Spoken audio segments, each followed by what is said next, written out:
So now that I got some basic motion with my animation, I could apply the same strategy for the legs and for the arms that I used for the legs. So if I and I'll let you kind of experiment with that here in a bit. But one of the things that's really making this thing look really stiff at this point is the fact that the body is not moving at all. It's like pretty much walking on a treadmill right now. But even if you're walking on a treadmill, there's going to be some bounce up or down. And this comes back to there's a lot of value in looking at this reference image that I provided. So let me just jump back, open up this reference again. And if we define this as our starting position, now one of the things that's not immediately obvious when looking at this is that this is not a full cycle in the animation. The animation that we're putting together, the first frame and the last frame should look exactly the same. So this is really just one half of what we're doing, but it gives us all the information that we need. If we look at this and analyze what Preston Blair, and again, there's a lot of other examples of this kind of study out there, is that the leg is straight when it's all the way forward. It's more or less straight when it's all the way back, although there's a bend there's a bend in the knee and a bend in the foot, and we'll experiment with some of those things a little bit later. But if we look at the back leg, as it comes forward, it bends, and so we've already established that, and it starts to straighten out as it ends up in front of our character here. Now, another thing that's happening is there's a little bit of a bend in the waist going on here. It's not immediately obvious, but more importantly is that as these legs get farther apart from each other, as they reach their kind of extreme rotation, the height of our character is going to go down. So it's going to be a bob in the overall character. As one of the legs stand up straight, our character is going to move up. And so what I'll do is I'll just look at this through the side view just for a moment here. Okay, and I'll zoom in. Now, when I do this part, I want to actually select our entire walker. My goal here is to bob our walker up and down, or our character, or whatever we've named it. I haven't given mine an appropriate name yet, but maybe I'll do that for homework. I'm in my starting position, and the first error that I see is that I'm actually floating off the ground. So let me just move my fella down here. Okay, and so now I have this toe touching, and I'll eventually maybe rotate my feet a little bit, but for now, that's the starting position. Now, because I established that starting position without any keyframes, it doesn't move anywhere, right? So the extreme in the motion is that right now we're at the bottom. Maybe I'll just keep the math simple again. So we're at a Y value of 510 centimeters. As we advance the playhead,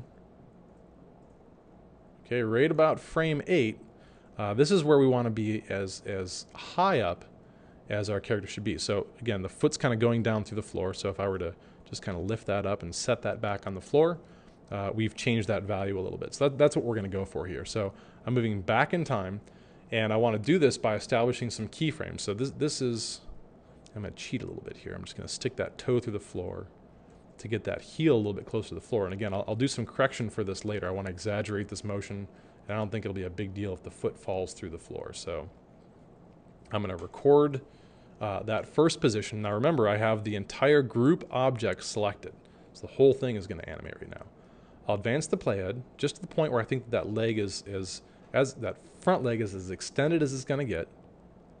And I'll lift this up so that it's level with the floor, and I'll mark that next keyframe, and I'll advance it to where the legs are fully extended, which corresponds with frame 15, and I'll move this back down. Now I forgot what the value is, so I'll just eyeball it.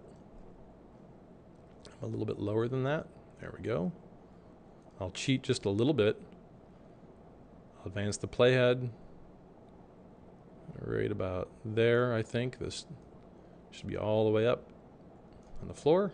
Record the keyframe, and then back again towards the last frame. Now, if I don't get the first and the last frame exactly right, we're going to see a little bit of a glitch in our animation, and I can correct that. There's a couple different ways I can correct that. The easiest way to correct this is just go back to the beginning of time, make a note of what the Y value is for your object, or I'll simply just kind of copy this value. I'll advance the playhead. I'll paste this value, apply it, and record the last keyframe. Okay, so now what we have is we have our little walker bobbing up and down, and immediately with a few simple rotations, I'll hit play. With a few simple rotations, we have a whole lot of a character here. So our animation is still very stiff in terms of everything that's happening on the upper body, but we'll correct for that in the next few presentations. Now, at this point, I'll give you a little pep talk. Right now, this is not the time to be discouraged. This came together pretty quickly for me, and it may come together pretty quickly for you, but it might take a couple of attempts at it. So the first time I worked on a walk cycle, I had my rig a little bit wrong maybe, and had to rethink the way that I was doing things, and I didn't do it based on 30 frames. I did it based on 45 or 90 frames. And so what I'd suggest is that you follow the recipe that I've given you to start creating the basic mechanics of motion. And there's going to be a lot of opportunity to experiment with the different values that you're rotating and moving things to give your character that character. Now, for this project, we're going to have several different examples of a walk cycle that we turn in. The first is just a basic, simple walk cycle. There might come a time when you want to revert your file back to a previous version where there hasn't been any animation applied, or maybe you want to remove all of the animation, and we'll cover that in the next couple of presentations. So get started, establish this animation, get the basic mechanics, and then we'll move forward and add a lot more character to these things. So have fun with it and look for the next presentation.